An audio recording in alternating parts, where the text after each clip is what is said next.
నేస్తాలైన శ్రీరుద్ర వారి మట్టి గణేశ విగ్రహాలు ఇప్పుడు అన్ని రత్నదీప్ స్టోర్స్ లో లభ్యం. త్వరపడండి. బుడమేరు నుంచి ఇంత తీవ్రమైన వరద అడిషనల్ గా ఈ నీళ్ళకి యాడ్ అయ్యి ఈ పరిస్థితి ఇంత దారుణంగా తయారైంది. పోనీ ఇంత దారుణంగా తయారైన పరిస్థితుల్లో ఈ పెద్ద మనిషి చంద్రబాబు నాయుడు గారు ఏమైనా కాస్తో కూస్తో కనికరం చూపించాడా ప్రజల మీద? కాస్తో కూస్తో ఎంపతి చూపించాడా ప్రజల మీద? కాస్తో కూస్తో వీళ్ళని ఆదుకునే దానికోసం ఏదైనా అడుగులు వేశాడా, చర్యలు చేశాడా అని అంటే ఎక్కడా లేదు. తాను ఇంట్లో ఎందుకు ఉండడం లేదు అని అంటే తాను ఇంట్లో ఉండే పరిస్థితి లేదు కాబట్టి తాను ఇంట్లో ఉండడం లేదు. తాను ఇల్లు మునిగిపోయింది కాబట్టి తాను ఇంట్లో ఉండే పరిస్థితి లేదు కాబట్టి తాను ఇంట్లో ఉండడం లేదు. ఆ ఇంట్లో తాను ఉండకపోవడం కూడా ఏదో పెద్ద ఘనకార్యం అన్నట్టుగా ఇంట్లో నీళ్లున్నాయి కాబట్టి ఉండలేకుండా ఉండే పరిస్థితి ఉంది కదా అని చెప్పుకోలేక, అది చెబితే తనకు పబ్లిసిటీ రాదనే ఉద్దేశంతో కలెక్టర్ కార్యాలయం అంటాడు, కలెక్టర్ కార్యాలయంలో నేను ఉంటున్నానంటాడు, ప్రజల కోసమే తానేదో ఉంటున్నట్టుగా బిల్డప్ ఇవ్వడం నిజంగా ఎంత దుర్మార్గమేనంటే, పోనీ ఆ బిల్డప్ ఇచ్చే కార్యక్రమంలో అన్నా కానీ సిన్సియారిటీ అన్నా ఉందా అని అంటే అది సిన్సియారిటీ లేదు.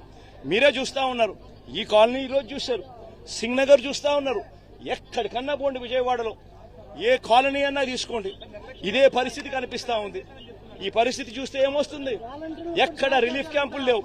బుధవారం నాడే ఇరిగేషన్ సెక్రటరీ డ్యాముల్లో ఉన్న ఫ్లడ్ కుషన్ ఏర్పాటు చేస్తూ కాస్తో కూస్తో ప్రతి డ్యాంలోనూ కొన్ని నీళ్లను కిందికి వదిలేసి ఫ్లడ్ కుషన్ ఇరిగేషన్ సెక్రటరీ ఏర్పరచుంటే, బుధవారం రోజే రెవెన్యూ సెక్రటరీ పరిస్థితిని గమనించి, ఎక్స్ట్రీమ్ రెయిన్ఫాల్ రాబోతోందనే పరిస్థితిని గమనించి రెవెన్యూ సెక్రటరీ రిలీఫ్ క్యాంపులన్నీ కూడా ప్రణాళికాబద్దంగా ఏర్పాటు చేసి ఉండింటే, ఆ రిలీఫ్ క్యాంపులలో వసతులన్నీ కూడా ఈ జనాభాకు తగ్గట్టుగా రిలీఫ్ క్యాంపులు ఏర్పాటు చేయడం, జనాభాకు తగ్గట్టుగా ఆ రిలీఫ్ క్యాంపులలో వసతులు ఏర్పాటు చేయడం రెవెన్యూ సెక్రటరీ గాని చేసి ఉండింటే, హోమ్ సెక్రటరీ వెంటనే తాను కూడా లోతట్టు ప్రాంతాల్లో ఉన్న ఈ ప్రజలందరినీ కూడా రిలీఫ్ క్యాంపులకు షిఫ్ట్ చేసే కార్యక్రమం హోమ్ సెక్రటరీ కూడా చేసి ఉండింటే, 3 డిపార్ట్మెంట్లు అనుసంధానంగా పనిచేసి ఉండింటే ఈ విపత్తు ఉండేది కాదు.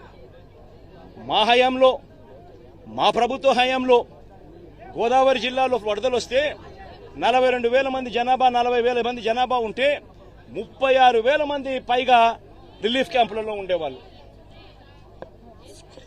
ముందుగానే వాలంటీర్లు అప్రమత్తమయ్యేవాళ్ళు, ముందుగానే సచివాలయ సిబ్బంది అప్రమత్తమయ్యేవాళ్ళు, ముందుగానే కలెక్టర్లు అప్రమత్తమయ్యేవాళ్ళు, ముందుగానే వాళ్ళందరికీ ఇన్ఫార్మ్ చేసేవాళ్ళు.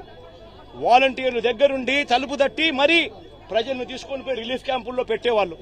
రిలీఫ్ క్యాంపుల్లో పెట్టడమే కాకుండా వాలంటీర్లు ప్రతి సందర్భంలోనూ చెయ్యి పట్టుకుని ప్రజలకు కావలసిన సహాయ సహకారాలు అందిస్తూ వచ్చేవాళ్ళు. మా హయాంలో ఏం జరిగేది? ఈ మాదిరిగా ఆర్భాటం లేదు.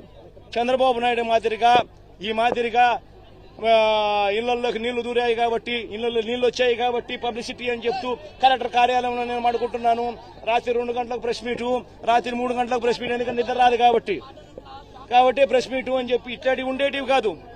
కలెక్టర్లకు క్లియర్ కట్ గా మెసేజ్ పోయేది, వారం రోజులు మీకు టైం ఇస్తా ఉన్నా, వారం రోజుల తర్వాత మేము వస్తాము, వారం రోజుల తర్వాత స్వయంగా నేనే ముఖ్యమంత్రి హోదాలో నేను వస్తాను, నేను వచ్చేసరికి ఏ ఒక్కరూ కూడా ఫలాని రకంగా నష్టం జరిగింది, ఫలాని కలెక్టర్ మాకు సరిగ్గా పలకలేదు, ఫలాని కలెక్టర్ మాకు సరిగ్గా పనిచేయలేదన్న మాట రాకూడదు అని చెప్పి గట్టిగా ఇన్స్ట్రక్షన్స్ ఇచ్చేవాళ్ళం. నేను చెప్పిన తర్వాత కలెక్టర్లకు కావాల్సిన సహాయ సహకారాలు అందిస్తూ వెంటనే TR-27 కింద కలెక్టర్ అకౌంట్లలోకి డబ్బులు పడిపోయేటి. కలెక్టర్లకు డబ్బులు ఇచ్చేవాళ్ళం, ఎంపవర్ చేసేవాళ్ళం, ఆర్గనైజ్డ్ గా ముందుకు వెళ్లిపోమని సంకేతం ఇచ్చేవాళ్ళం. వెంటనే కలెక్టర్ యాక్టివేట్ అయ్యేవాడు, వాలంటీర్లను యాక్టివేట్ చేసేవాడు, సచివాలయ సిబ్బంది యాక్టివేట్ అయ్యేది.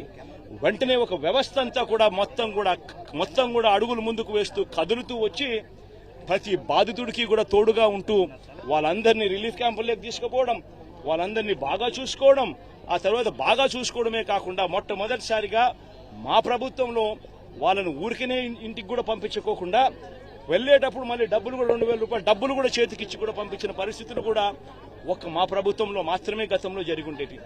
ఒకసారి గమనించమని అడుగుతా ఉన్నా, అప్పట్లో జరిగిన పరిస్థితులు ఏమిటి, అప్పట్లో ఏ రకంగా మేనేజ్మెంట్ జరిగింది, ఇప్పుడు ఏ రకంగా మేనేజ్మెంట్ జరుగుతా ఉంది అనేది గమనించమని అడుగుతా ఉన్నా.